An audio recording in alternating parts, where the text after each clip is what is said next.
why ഒരു single instead of an album actually? When was the last time you bought a CD?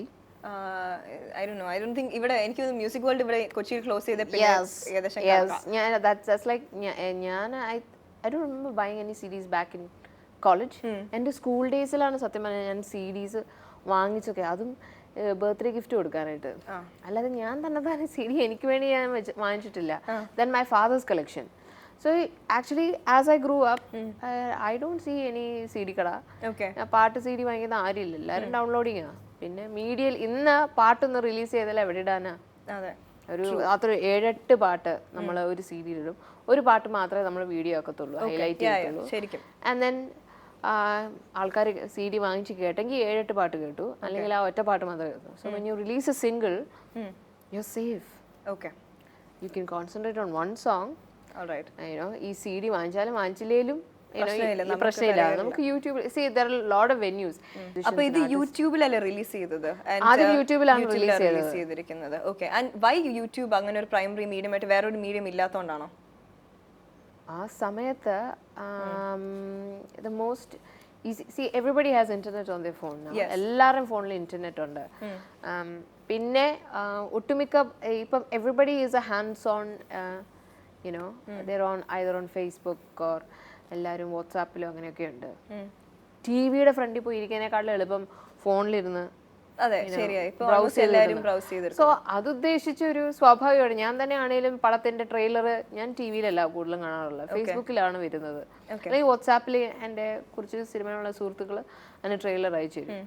അപ്പം ടിവിയുടെ ഫ്രണ്ടിലിരുന്ന് ഞാൻ അപ്പോഴാണ് ഞാൻ പറഞ്ഞത് okay may be you can just put your video on YouTube. അങ്ങനെ ചെലവില്ലല്ലോ. പക്ഷെ ഇത്രയും കഷ്ടപ്പെട്ട് ഒരു വീഡിയോ ഉണ്ടാക്കി, റൈറ്റ്? നിങ്ങൾ എങ്ങനെ അപ്പം ആ ഒരു റിട്ടേൺ ഇൻവെസ്റ്റ്മെന്റ് അല്ലെ, പ്രോഫിറ്റ് ലോസ്, അതെങ്ങനെ ഡിറ്റർമിൻ ചെയ്യുന്നത്? അപ്പം നിങ്ങൾ അത് സത്യം പറഞ്ഞാൽ ഒരു കുട്ടിയെ നമ്മൾ പ്രസവിച്ചിടുമ്പോഴത്തേക്കും നമ്മൾ പ്രോഫിറ്റ് ലോസ് നോക്കുന്നത് അതിനെ വളർത്തിയെടുത്തൊരു ഒരു ലെവലാകുമ്പോഴേ നമുക്ക് പറയാൻ പറ്റത്തുള്ളൂ നമ്മൾ നന്നായി വളർത്തിയെന്ന്. അതുപോലെ തന്നെയാണ് ഈ ഒരു കരിയറും ഇൻ മ്യൂസിക്, എസ്പെഷ്യലി വെൻ ഒരു മ്യൂസിക് ഇൻഡസ്ട്രി എന്ന് പറയുന്നത് ആസ് സച്ച് ഇസ് സിനിമയെ സംബന്ധിച്ച് മാത്രം ചുറ്റിപ്പറ്റി നിൽക്കുന്നതാണ്. പിന്നെ ഉള്ളവരെല്ലാം കവേഴ്സ് പാടുകയാണ്. I am one person who refused to be treated like a jukebox. അത് കാരണം എൻ്റെ കരിയറിൽ എടുത്തു നോക്കി കഴിഞ്ഞു കഴിഞ്ഞാലും ഞാൻ ഒത്തിരി ഷോസ് ചെയ്തിട്ടില്ല. എൻ്റെ പാട്ടുകൾ മാത്രമേ ഞാൻ പാടാറുള്ളൂ. അതുകൊണ്ട് എനിക്ക് സാമ്പത്തികമായി എനിക്ക് ഈ ഒരു കരിയർ ഭയങ്കര ഫ്ലറിഷിംഗ് ആണോ എന്ന് ചോദിച്ചു കഴിഞ്ഞാൽ അല്ല. അത് എൻ്റെ ചില എന്നാ പറയുന്നത്, I have a few principles and I refuse to be treated like a jukebox. I refuse to do covers. I will only do originals. അങ്ങനെ വിചാരിച്ചത് എൻ്റെ വീട്ടിലെ സാമ്പത്തികമാകാം. എനിക്ക് നല്ല ബാക്കപ്പ് ഉണ്ട്. അതെ, അത് ഞാനൊരു അഹങ്കാരമായിട്ടല്ല പറയുന്നത്. പക്ഷെ ഉണ്ട്. പക്ഷെ എന്നിരുന്നാലും ഞാൻ അനുഭവിച്ച ബുദ്ധിമുട്ടുകളുണ്ട്. കാരണം എല്ലാവരും എന്നോട് ചോദിക്കും എനിക്കിതിൻ്റെ വല്ല ആവശ്യമുണ്ടോ? ആ പിള്ളേർ പാടുന്ന പോലെ പാടാൻ പോയി കഴിഞ്ഞ് കഴിഞ്ഞാൽ സുഖമായിട്ട് നിനക്ക് ഷോയും കിട്ടും, നിന്റെ കാര്യങ്ങളൊക്കെ നടന്നു പോവുകയും ചെയ്യും.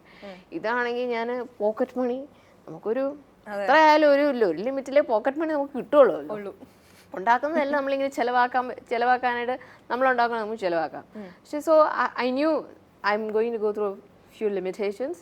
പ്ലസ് ആൾക്കാരൊന്നും ചോദിക്കും അവർക്കൊക്കെ അവിടെ ഷോ ഉണ്ടല്ലോ, ഇവിടെ ഷോ, എനിക്ക് ഷോ ഇല്ലേ? അപ്പം I have to sit and explain the whole drama which I don't. അതുകൊണ്ട് ആൾക്കാർ പറയും ഓ അവർക്ക് ഷോ ഇല്ല. ഗോപിസുന്ദർ സാറാണ് ശരിക്കും എന്നെ മെന്റർ ചെയ്തത്.